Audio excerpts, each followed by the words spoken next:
സ്വിങ്ങിന് start ചെയ്യാം. ഞാൻ നേരത്തെ പറഞ്ഞു പ്രപ്പോസിഷൻസ് ആണ് നമ്മുടെ ടോപ്പിക്. പ്രപ്പോസിഷൻസ് എന്താണെന്ന് അറിയുന്നതിന് മുന്നേ നമ്മൾ പാർട്സ് ഓഫ് സ്പീച്ച് എന്താണെന്ന് അറിഞ്ഞിരിക്കണം.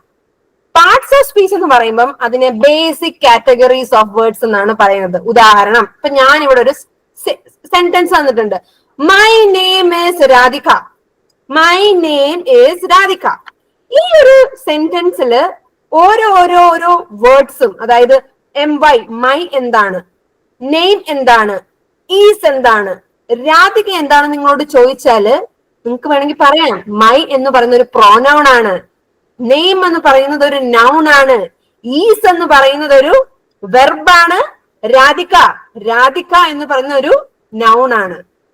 അപ്പൊ ഇങ്ങനെ ഓരോ ബേസിക് കാറ്റഗറീസ് ഓഫ് വേർഡ്സിനെയാണ് നമ്മൾ പാർട്സ് ഓഫ് സ്പീച്ച് എന്ന് പറയുന്നത്.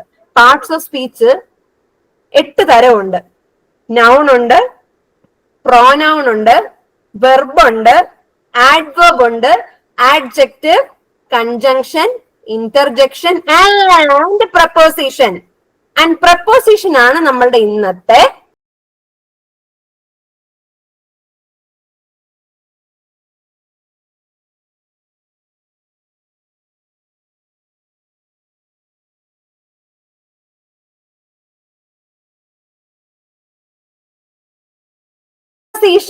ഞാൻ ഈ സ്റ്റേറ്റ്മെന്റ് ഒന്ന് ഇതിന്റെ ഡെഫിനിഷൻ ഒന്ന് വായിക്കാം, എന്നിട്ട് അത് എക്സ്പ്ലെയിൻ ചെയ്യാം. Preposition, it is a word that is used to indicate the position. Again, it is used to indicate the position, direction, relation, movement or time of something and someone.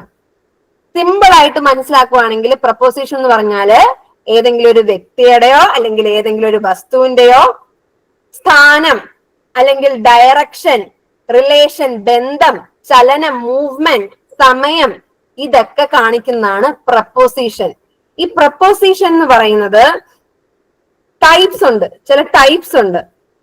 അതിനു മുൻപ് ഈ പ്രപ്പോസിഷന്റെ functions എന്താണെന്ന് നമുക്ക് മനസ്സിലാക്കാം. They are used to show the direction of something. നേരത്തെ നമ്മൾ ആ ഡെഫിനിഷനിൽ പഠിച്ചതുപോലെ തന്നെ എന്തിന്റെയെങ്കിലും ദിശ, ഡയറക്ഷൻ കാണിക്കുന്നതാണ്. അക്രോസ്, അബോവ് ഉദാഹരണങ്ങളാണ്.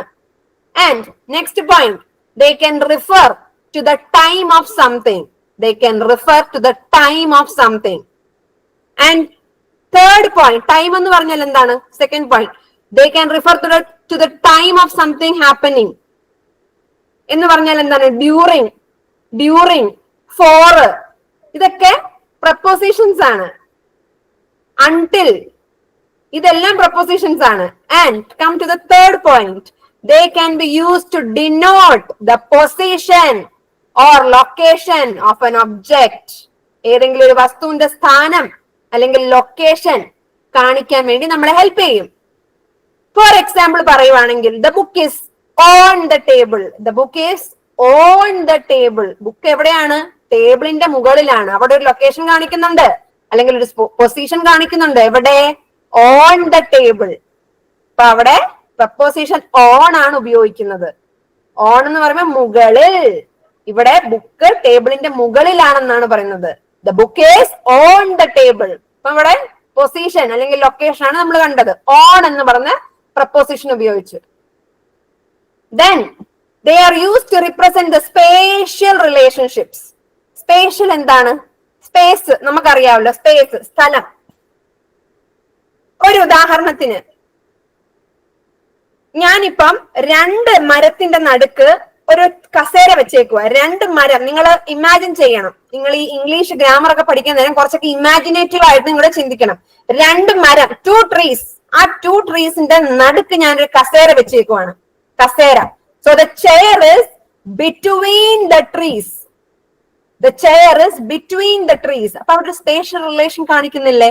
അവിടെ ആ ചെയറും 2 മരങ്ങളും, ആ ഒരു കസേരയും 2 മരങ്ങളും തമ്മിലുള്ള ഒരു സ്പേഷ്യൽ റിലേഷൻ കാണിക്കുന്നുണ്ട്.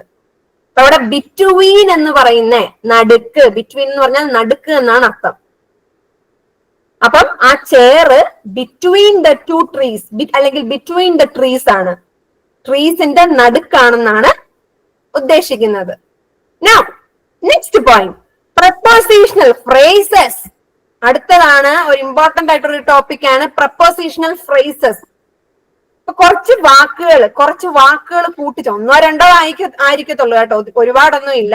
ഒന്നോ രണ്ടോ വാക്കുകൾ കൂട്ടിച്ചേർത്ത് നമ്മള് ചില പദപ്രയോഗങ്ങൾ നടത്തും. അതിന് ചില അർത്ഥങ്ങളുണ്ട്.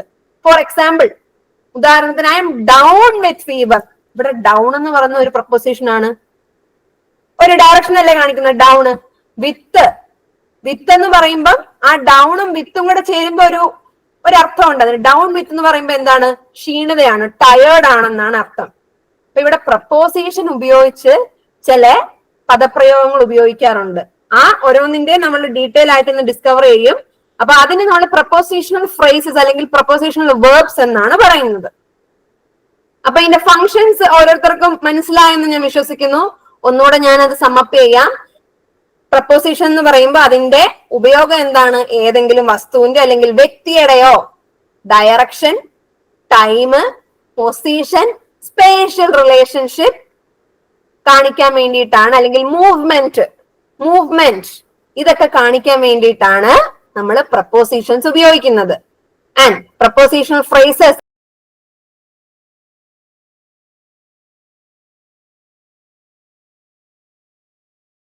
ഉള്ളൊരു ടോപ്പിക് നമ്മൾ ടച്ച് ചെയ്തു, which we will discover now.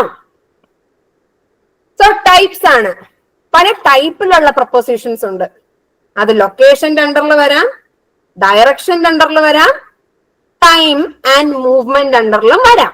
Location എന്ന് പറയുമ്പോൾ in, on, under, etcetera. Direction എന്ന് പറയുമ്പോൾ to, from, up. And time എന്ന് വെച്ചാൽ അറ്റ്, ഓൺ, ഡ്യൂറിങ്. ഞാൻ നേരത്തെ പറഞ്ഞത് at, on, during. And movement, ഇപ്പൊ ഒരാൾ അങ്ങോട്ടും ഇങ്ങോട്ടും നടക്കുക. A person is walking to and fro. So movement to, അങ്ങോട്ടും ഇങ്ങോട്ടും, ഫ്രോ, ത്രൂ. അപ്പൊ ഇത് ഓരോന്ന് എന്താണെന്ന് നമ്മൾ അതിന്റെ അർത്ഥം സഹിതം ഡിസ്കവർ ചെയ്യാം. അപ്പൊ ആദ്യം നമ്മൾ നോക്കാൻ പോകുന്നത് പ്രപ്പോസിഷൻസ് ഓഫ് മൂവ്മെന്റ് ആണ്. ചലനം, പ്രപ്പോസിഷൻസ് ഓഫ് മൂവ്മെന്റ്. ഇവിടെ ഫസ്റ്റ് ഒരു ഫോട്ടോ കാണിച്ചിട്ടുണ്ട്, ഒരു ബിൽഡിംഗ് കാണിച്ചിട്ടുണ്ട്. നിങ്ങൾ അതൊരു സ്കൂളായിട്ട് സങ്കല്പിക്കുക. സ്കൂളിൽ നിന്ന് വീട്ടിലോട്ട് എന്നാണ് അർത്ഥമാക്കുന്നത്. അപ്പം ഒറിജിൻ ഫ്രം, എവിടെ നിന്ന്? From school. എങ്ങോട്ട്? മറ്റൊരു സ്ഥലത്തോട്ട്, വീട്ടിലോട്ട്. To school. അപ്പൊ ഫ്രം വീട്ടിൽ നിന്ന്, സ്കൂളിൽ നിന്ന്, ടു ഹൗസ് വീട്ടിലോട്ട്. അപ്പൊ ഫ്രം ആൻഡ് ടു. ഫ്രം എന്ന് പറഞ്ഞാൽ ഒറിജിൻ, ആൻഡ് ടു എന്ന് പറഞ്ഞാൽ നമ്മൾ എത്തിച്ചേരുന്ന നമ്മളുടെ destination. And next is up and down. വളരെ എളുപ്പമാണ്. ഒരു പയ്യൻ എസ്കലേറ്റർ മുകളിലോട്ട് കയറുവാണ്. ഹി ഈസ് മൂവിങ് അപ്പ് അല്ലെങ്കിൽ upwards. And A girl is coming down or downwards. So that is the next preposition of movement noun. എല്ലാവർക്കും മനസ്സിലാകുന്നുണ്ടോ? മനസ്സിലാകാത്തവര് മിസ്സേ ഒന്നുകൂടെ എക്സ്പ്ലെയിൻ ചെയ്യണേന്ന് പോസ് ചെയ്തിട്ട് പറയണം കേട്ടോ. Okay. So the next is across. Across എന്ന് പറഞ്ഞാൽ കുറുകെ. ഇപ്പൊ നിങ്ങൾ ഈ ഫോട്ടോയ്ക്കകത്ത് കാണാം, ഒരു സ്വിമ്മിംഗ് പൂളിന്റെ കുറുകെയാണ് ഒരു പയ്യൻ നീന്തിക്കൊണ്ടിരിക്കുന്നത്. So just see the example sentence. Simon is swimming across the pool. Simon is swimming across the pool. ഇവിടെ സൈമൺ ആ പൂൾ ഏത് ഡയറക്ഷനിലാണോ പോകുന്നത് ആ ഡയറക്ഷന്റെ കുറുകെ അല്ലെങ്കിൽ ആ ഡയറക്ഷന്റെ ഓപ്പോസിറ്റ് കുറുകെയാണ് സൈമൺ നീന്തുന്നത്. അപ്പം സൈമൺ പൂളിന്റെ കുറുകെ നീന്തുന്നു. അക്രോസ് എന്ന് പറഞ്ഞാൽ കുറുകെ എന്നുള്ള അർത്ഥമാണ് കേട്ടോ. അത് നിങ്ങൾ എവിടെയെങ്കിലും നോട്ട് ചെയ്ത് വെക്കുക ലെക്ചർ നോട്ട്സില്. ത്രൂ എന്ന് പറഞ്ഞാൽ ഉള്ളിലൂടെ, ഏതെങ്കിലും മാധ്യമത്തിന്റെ ഏതെങ്കിലും ഒരു മീഡിയത്തിന്റെ ഉള്ളിലൂടെ സഞ്ചരിക്കുന്നതിനാണ് നമ്മൾ ത്രൂ എന്ന് പറയുന്നത്. ഇപ്പൊ നമുക്കിവിടെ കാണാം, A train is going through A tunnel. A train is going through A tunnel. Tunnel എന്ന് പറഞ്ഞാൽ നമുക്കറിയാം, നമ്മൾ ടണലിൽ കയറുമ്പോൾ മിക്കവാറും റേഞ്ച് കട്ടായി പോകും. ഇരുട്ട് മൂടുന്ന ഒരു ലൊക്കേഷൻ ആണത്.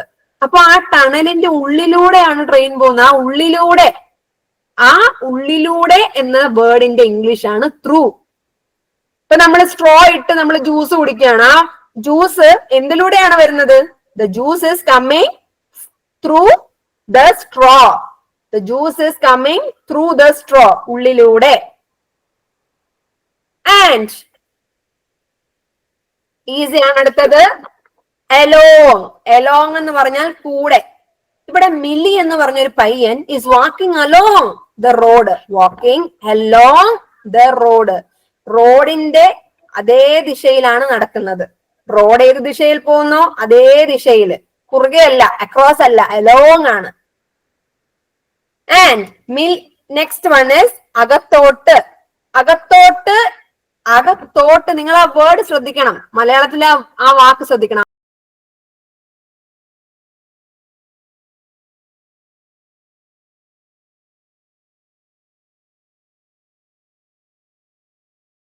അകത്തോട്ട്. അകത്തോട്ട് എന്ന് വരുമ്പോൾ ഇൻടു ആണ് വരുന്നത്. ഇൻടു, നമ്മുടെ മൾട്ടിപ്ലിക്കേഷൻ ടേബിളിലെ ആ word into. The ball is going into the box. Ball ബോക്സിന്റെ അകത്തോട്ട് പോകുന്നു. അപ്പൊ അകത്തോട്ട് എന്ന് പറഞ്ഞാൽ ഇൻടു ആണ്.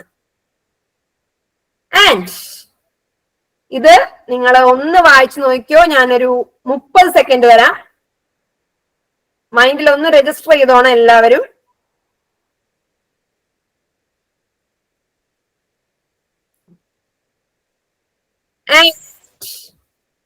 The next is around. Around എന്ന് പറഞ്ഞാൽ ചുറ്റും. ഇവിടെ ഒരു പക്ഷി ഒരു ബോക്സിന്റെ അവിടെ വെച്ചേക്കുന്ന ഒരു ബോക്സിന്റെ ചുറ്റും നടക്കുവാണ് അല്ലെങ്കിൽ പറക്കുവാണ്. അപ്പം അറൗണ്ട് എന്ന് പറഞ്ഞാൽ ചുറ്റും. അറൗണ്ട് ദ ബോക്സ് എന്ന് വെച്ചാലോ ബോക്സിന്റെ ചുറ്റും. പക്ഷി ബോക്സിന് ചുറ്റും പറക്കുന്നു. The bird is flying around the box. Around എന്ന് പറഞ്ഞാൽ ചുറ്റും. അറൗണ്ട് എന്ന് എഴുതിയിട്ട് നിങ്ങൾ ഒരു ഹൈഫൺ ഇട്ട് ചുറ്റും എന്ന് എഴുതിക്കോണം. ലെക്ചർ നോട്ട്സ് എഴുതി പൊക്കോണം. ആൻഡ് അതുപോലെ തന്നെ പാസ്റ്റ്. പാസ്റ്റ് എന്താണ്? നമ്മൾ കണ്ടിട്ടുള്ള പാസ്റ്റ് പാസ്റ്റ് ടെൻസ് അല്ല. ഇവിടെ പാസ്റ്റ് ടെൻസ് അല്ല, ഇവിടെ ഒരു സമയമല്ല പറയുന്നത്, പക്ഷേ ഒരു മൂവ്മെന്റ് ആണ്.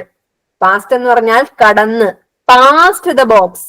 ഈ പക്ഷി ബോക്സ് എവിടെയാണ് വെച്ചേക്കുന്നത് ആ സ്ഥലം കടന്നാണ് നടന്നുകൊണ്ടിരിക്കുന്നത്. ആ സ്ഥലം മറികടന്ന് അല്ലെങ്കിൽ കടന്നാണ് നടന്നുകൊണ്ടിരിക്കുന്നത്. The box, the bird is walking past the box.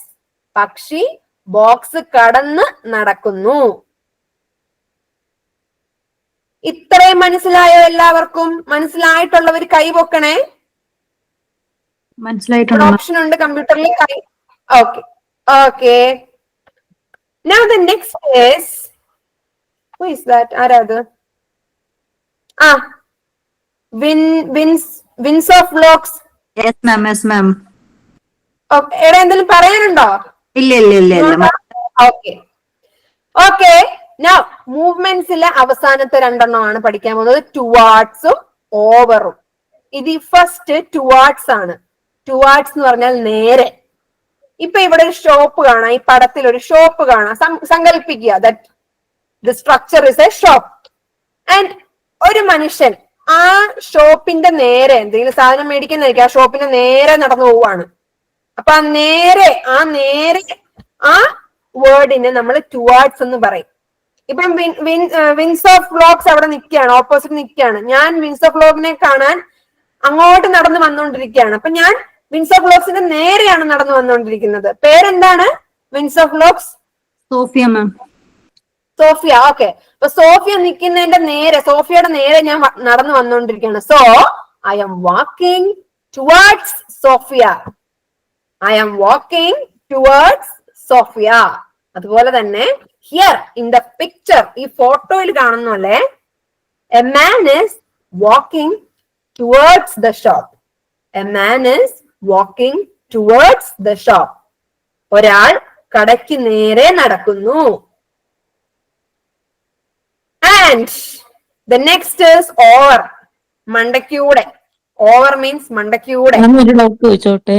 ആ, ടുവാർഡ്സും ടൂവും തമ്മിൽ ഇപ്പൊ എന്താ ഡിഫറൻസ് വരിക? വാക്കിംഗ് ടു ദി ഷോപ്പ് എന്ന് പറയത്തില്ലേ? വാക്കിംഗ് ടു ദ ഷോപ്പ് എന്ന് പറയുമ്പോൾ ടു എന്ന് പറയുമ്പോൾ നമ്മൾ ഒരു പർട്ടിക്കുലർ ഡെസ്റ്റിനേഷൻ ആണ്. ആൻഡ് ടുവേർഡ്സ് എന്ന് പറയുമ്പോൾ സഞ്ചരിക്കുന്നു, നടന്നുകൊണ്ടിരിക്കുന്നു, നേരെ നടക്കുന്നു. Okay. Okay. Now the next is over. Over എന്ന് പറഞ്ഞാൽ മണ്ടയ്ക്കൂടെ, മുകളിലൂടെ. ഇപ്പൊ ഇവിടെ ഒരു തവള ഒരു ബോക്സിന്റെ മണ്ടയ്ക്കൂടെ ചാടി അപ്പുറത്ത് കടക്കുവാണ്.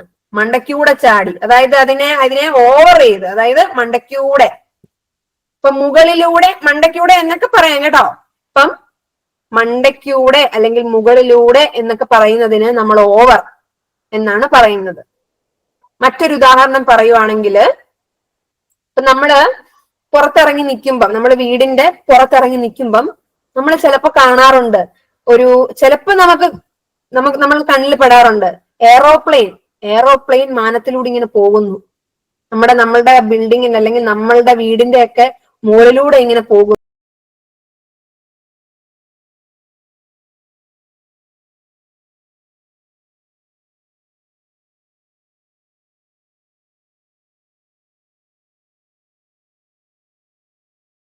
അപ്പൊ എനിക്ക് പറയാൻ പറ്റും, the aeroplane is passing over my house.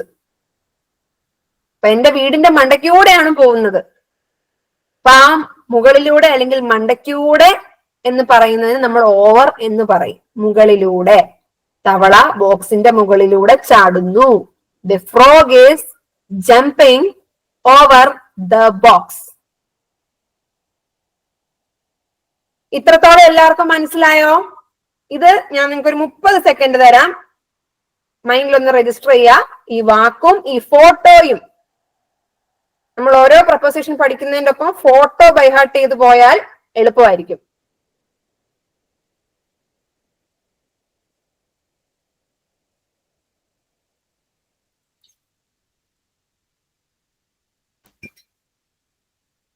അപ്പൊ നമ്മൾ ഇന്ന് പ്രപ്പോസിഷൻസ് ഓഫ് മൂവ്മെന്റിൽ ഏതൊക്കെയാണ് നോക്കിയത്? ഒന്നുകൂടെ നമുക്കൊന്ന് ഓടിച്ചു പോകാം. ഫ്രം ആൻഡ് ടു നോക്കി, അപ്പ് ഡൗൺ നോക്കി, പിന്നെ അക്രോസ്, ത്രൂ. അക്രോസ് എന്ന് പറഞ്ഞാൽ കുറുകെ, ത്രൂ എന്ന് പറഞ്ഞാൽ ഉള്ളിലൂടെ, ആൻഡ് അലോങ് കൂടെ, ദെൻ ഇൻടു അകത്തോട്ട്, അതുപോലെ തന്നെ ചുറ്റും അറൗണ്ട്, പാസ്റ്റ് കടന്ന്. നെക്സ്റ്റ് ലാസ്റ്റ് നോക്കിയത് ടുവാർഡ്സ് ഉണ്ട്, ഓവർ ഉണ്ട്. ഓക്കെ, നിങ്ങൾ ഇതെല്ലാം ഒന്ന് മൈൻഡിലൊന്ന് ഓടിച്ചോ. ഒരു 30 second again I M giving you. എന്തെങ്കിലും ഡൗട്ട് ഉണ്ടെങ്കിൽ ഇതിന്റെ ഇടയ്ക്ക് ചോദിക്കാം.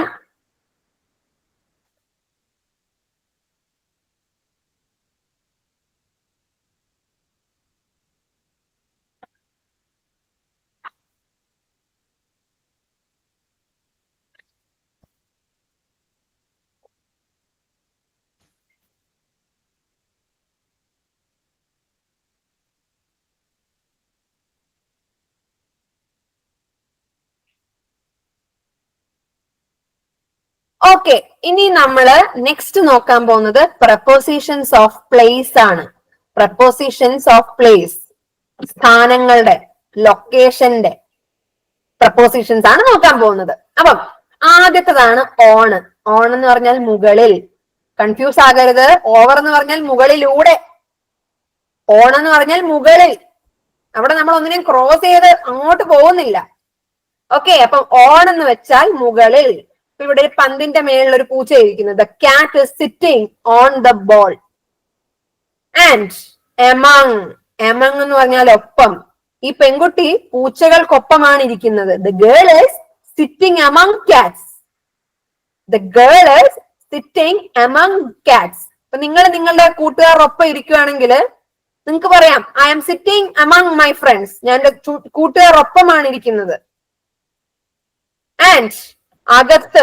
അകത്ത്, അകത്തോട്ട് എന്നല്ല, അകത്തോട്ട്. ഈ കൺഫ്യൂഷൻസ് അപ്പ ക്ലിയർ ചെയ്ത് പോണം. അകത്തോട്ട് എന്ന് പറയുമ്പം ഇൻടു. അകത്ത് അഥവാ ഉള്ളിൽ എന്ന് പറയുന്നത് ഇൻസൈഡ് അല്ലെങ്കിൽ ഇൻ എന്ന് പറയാം. The dog is inside the box or the dog is in the box. രണ്ട് തരത്തിലും പറയാം. ഇതൊന്ന് നോക്കിക്കോ. ഫോട്ടോ മെമ്മറൈസ് ചെയ്യണം.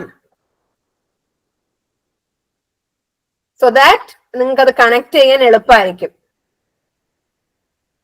അമങ് എന്ന് പറഞ്ഞാൽ ഈ പെൺകുട്ടിയെയും ചുറ്റും പൂച്ചകളെയും നിങ്ങൾ മനസ്സിൽ ഓർത്തോണം.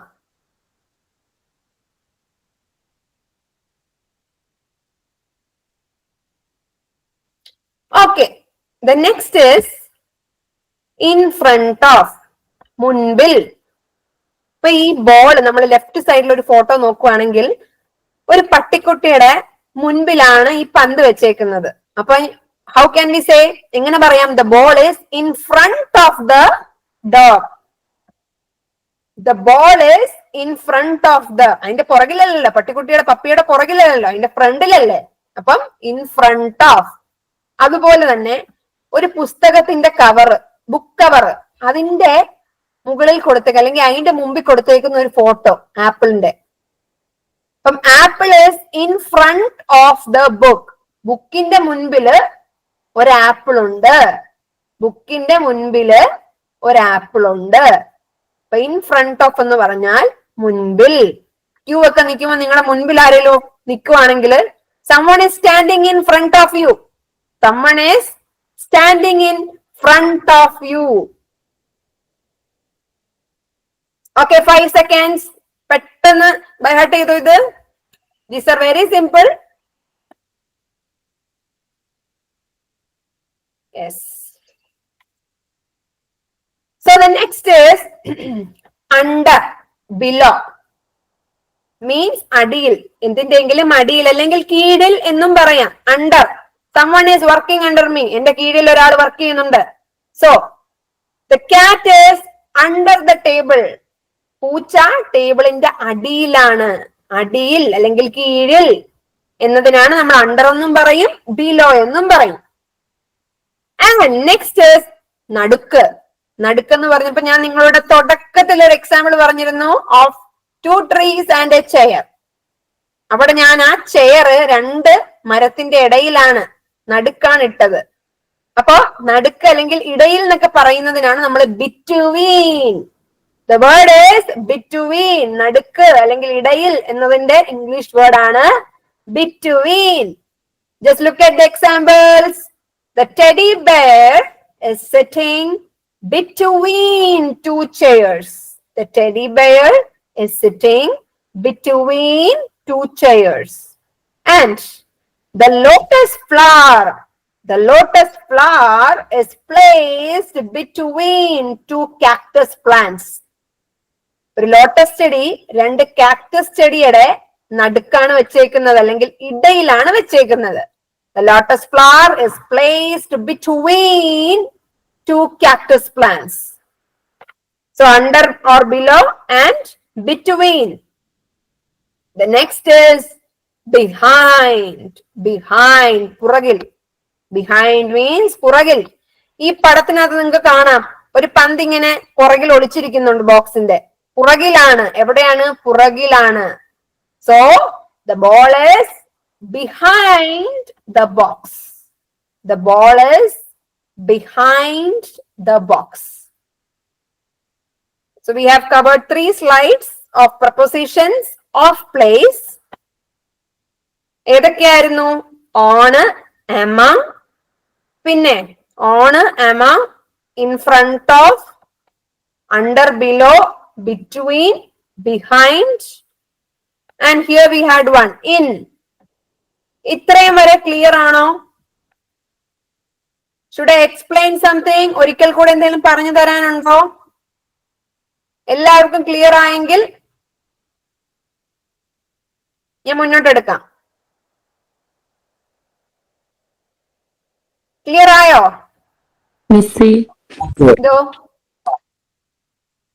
ഹലോ, പറഞ്ഞോളൂ. ബിറ്റ്വീനും ഇൻ ബിറ്റ്വീനും വരൂലേ? Same meaning? സെയിം മീനിങ് ആണ്.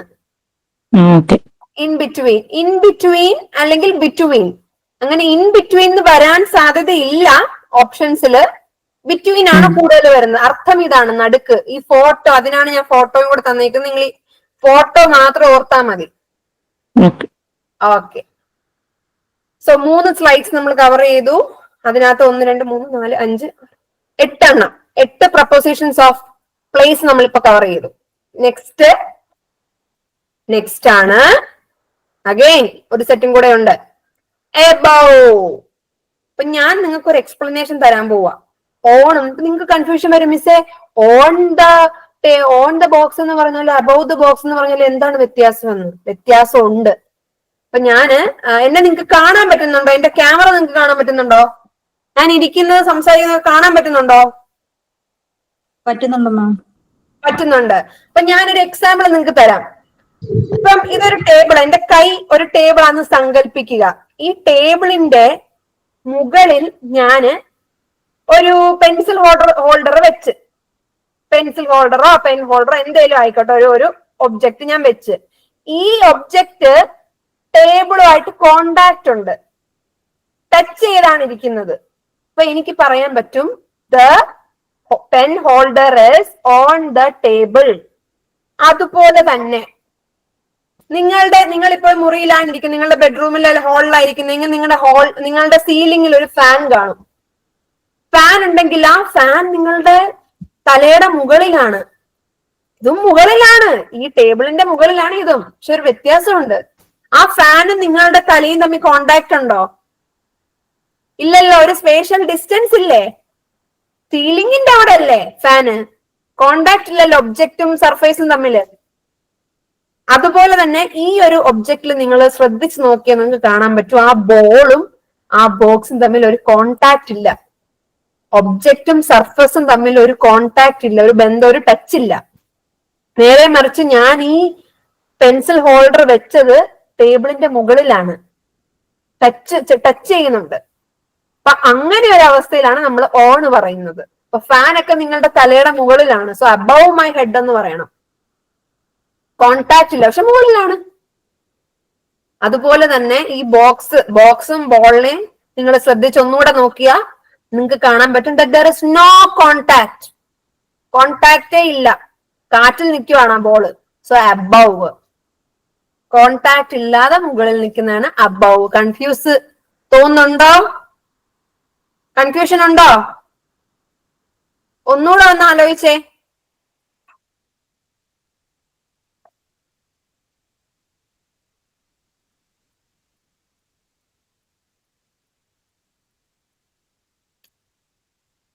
ഓക്കെ ആണോ? ഓക്കെ ആണോ? ഓക്കെ. ഓക്കെ, ഇനി നെക്സ്റ്റ് ആണ് ഓപ്പോസിറ്റ്. ഇവിടെ 2 പൂച്ചക്കുട്ടികള് എതിരെ നിൽക്കുവാണ്. അപ്പൊ ഞാൻ തന്നെ നിങ്ങളുടെ എതിരെയാണ് ഇരിക്കുന്നത്. നമ്മൾ ഒരു സ്ക്രീനിന്റെ ഡിഫറൻസിലായിരിക്കുന്നത്, അങ്ങോട്ടും ഇങ്ങോട്ടും അപ്പുറം ഇപ്പുറം എതിരെ.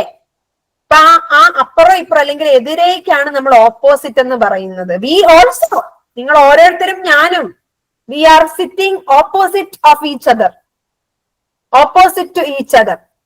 അപ്പം എതിരെ എന്ന് പറയുന്നതിന് ഓപ്പോസിറ്റ് എന്നാണ് ഇംഗ്ലീഷിലെ അർത്ഥം. ഇംഗ്ലീഷിലെ വേർഡ് എതിരെ എന്ന വാക്കിന്റെ ഇംഗ്ലീഷാണ് ഓപ്പോസിറ്റ്. 2 പൂച്ചകള് ഒരു റോഡ് ക്രോസ് ചെയ്യാൻ വേണ്ടി എതിരെ നിൽക്കുവാണ്. അതാണ് ഓപ്പോസിറ്റ്, എതിരെ. ഓപ്പോണന്റ് എന്നൊക്കെ പറയത്തില്ലേ, എതിരാളി. ഇപ്പൊ ഓപ്പോസിറ്റ്, എതിരെ.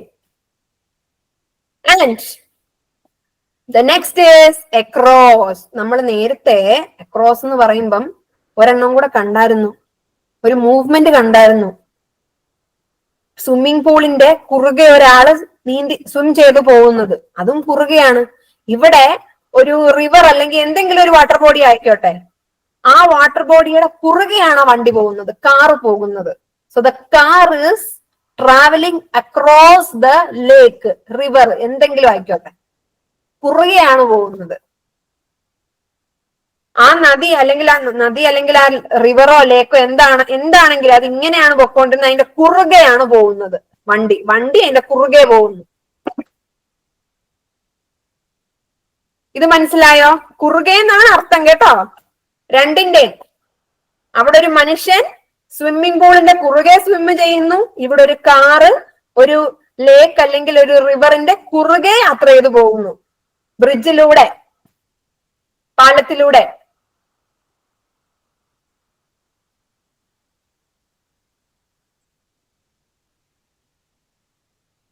And the next is next to. അടുത്തത് തന്നെയാണ്. അടുത്തത് എന്നതിന്റെ ഇംഗ്ലീഷ് നമുക്ക് പല വാക്കുകളും ഉണ്ട്. നിയർ എന്ന് പറയാം, നെക്സ്റ്റ് ടു എന്ന് പറയാം, ബിസൈഡ് എന്ന് പറയാം. പക്ഷെ ഇതിനൊക്കെ ചെറിയ വ്യത്യാസങ്ങളുണ്ട്. ഇതിനെ ഡീറ്റെയിൽ ആയിട്ട് നോക്കുവാണെങ്കിൽ ചെറിയ നേരിയ വ്യത്യാസമുണ്ട്. എല്ലാവരെയും നമുക്ക് ഒന്നായിട്ട് കാണാം. നിയർ ആണെങ്കിലും നെക്സ്റ്റ് ടു ആണെങ്കിലും ബിസൈഡ് ആണെങ്കിലും ഒക്കെ നമുക്ക് ഒന്നായിട്ട് ഒരേ മീനിങ് ആണെന്ന് കാണാം. പക്ഷെ ഇവരുടെ നടുക്കും ചെറിയ നേരിയ വ്യത്യാസമുണ്ട്. നിയർ എന്ന് പറഞ്ഞാൽ ഒരു പരിസരത്ത്.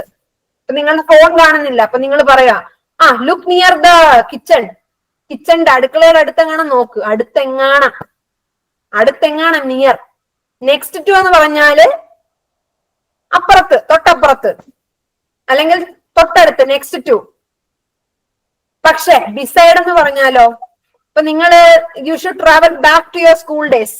സ്കൂൾ ഡേയ്സിൽ നമ്മള് ഒരു ബെഞ്ചിൽ ഇരിക്കുമ്പോ നമ്മള് ഒരു സീറ്റിലിരിക്കും, നമ്മളുടെ തൊട്ടപ്പുറത്ത് വേറൊരു കുട്ടി ഇരിക്കും. നമ്മൾ രണ്ടുപേരും ഇങ്ങനല്ലേ ഇരിക്കുന്നത്, രണ്ട് പിള്ളേർ ഇങ്ങനെയാണ് ഇരിക്കുന്നത്, പാരലൽ ആയിട്ട്. ഈ പാരലൽ ഡയറക്ഷൻ അല്ലെങ്കിൽ ഈ പാരലൽ പൊസിഷൻ ആണ് നമ്മൾ ബിസൈഡ് എന്ന് പറയുന്നത്. ഇപ്പൊ ഒരു ഫോണിന്റെ അടുത്ത് നമ്മള് വേറെ എന്തെങ്കിലും ഒരു സാധനം വെച്ചു, എന്തെങ്കിലും ഒരു സാധനം, ഫോർ എക്സാമ്പിൾ നമ്മളിപ്പോ ഒരു വെള്ളം കുടിക്കുന്ന ഗ്ലാസ് വെച്ചു. അപ്പൊ ആ ഗ്ലാസ് എവിടാന്ന് ചോദിച്ചാല് ദാണ്ടെ വെള്ളം കുടിക്കുന്ന ഗ്ലാസും ഒരു പെൻസിൽ ഹോൾഡറും ആണ്. ഇതിന്റെ അടുത്താണ്. പക്ഷെ ഞാൻ ഇതിനെ ഇങ്ങനെ കൊണ്ടുവന്നത് ഇതിന്റെ അടുത്ത് ദാണ്ടെ, ഇത് നിയർ ടു അല്ലെങ്കിൽ നെക്സ്റ്റ് ടു. ഞാൻ ഇനി ഏതാണ്ട് ഇങ്ങനെ പാരലൽ ആയിട്ട് കൊണ്ടുവന്നാൽ ഇവർ ഒരേ ലെവലിലാണ്. നിങ്ങൾ ചെറുപ്പകാലത്ത് ബെഞ്ചിലിരിക്കുന്ന ഓർക്കണം, നിങ്ങളുടെ തൊട്ടപ്പുറത്ത് ഒരാൾ കാണും. പരീക്ഷ എഴുതാൻ നേരം നിങ്ങളുടെ തൊട്ടപ്പുറത്ത് ഒരാൾ കാണും. അപ്പം who is sitting beside you എന്നാണ് ചോദിക്കുന്നത്. ആരാണ് നിങ്ങളുടെ പാരലൽ ആയിട്ട് ഇരിക്കുന്നത്? പാരലൽ ആയിട്ട് തൊട്ടപ്പുറത്ത്. അതാണ് വ്യത്യാസം. മനസ്സിലായോ?